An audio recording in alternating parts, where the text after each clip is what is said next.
A nose for the ball, deceptive strength and speed, and an intense passion for the game propelled Brian Bergstrom into the conversation as one of the greatest linebackers in Gustavus football history. Yeah, he was from Burnsville.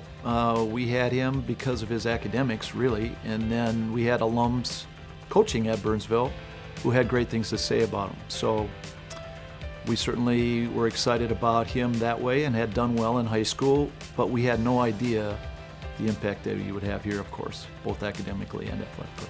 Not a stereotypical inside linebacker by stature, Bergstrom instead used his smarts and instincts to become a defensive force in Minnesota Intercollegiate Athletic Conference play. And I think if you look at him physically, you have to be a smart player to accomplish what he's accomplished.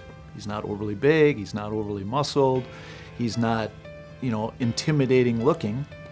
But boy, when he got the pads on, could he play? And that's what's really stuck out to me. He could make a play when he had to make a play. The Burnsville native was the face of the Gusty defense from 1998 to 2001, leading the team in tackles each season during that span.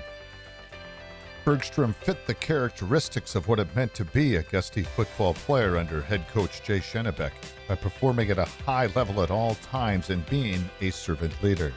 As a head coach, you have a philosophy of what you want your program to represent. And when we recruited Brian, we learned very quickly that he possessed those characteristics in terms of character and integrity and obviously talent.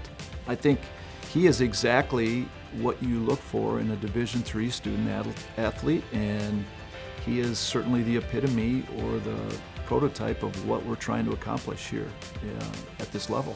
He finished his illustrious career holding school records for tackles in a career, 406, tackles in a season, 136, tackles in a game, 20, and career games played, 40. Well, when you talk about an Iron Man, so to speak, Brian certainly was that guy. I mean, to play in 40 games, never miss a game, at a position like that, where there's some physical nature to the position, it's amazing to me. I think that says a lot about who he was, how he prepared, how he takes care of himself, and how important it was at the same time. Football was very important to Brian.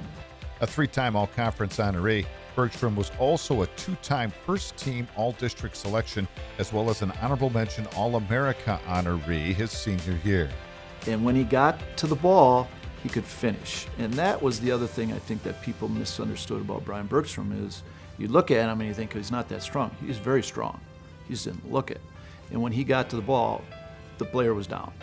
End of story. In addition to his football accolades, he was honored for his academic achievements, earning first-team COSIDA Academic All-America honors in his junior and senior seasons, as well as being named a prestigious NCAA Postgraduate Scholarship winner in his senior year. I think he inspired other people. I think he was always trying to make other people better. He always was able to fuel, I think, his teammates. They had great respect for who he was as a person.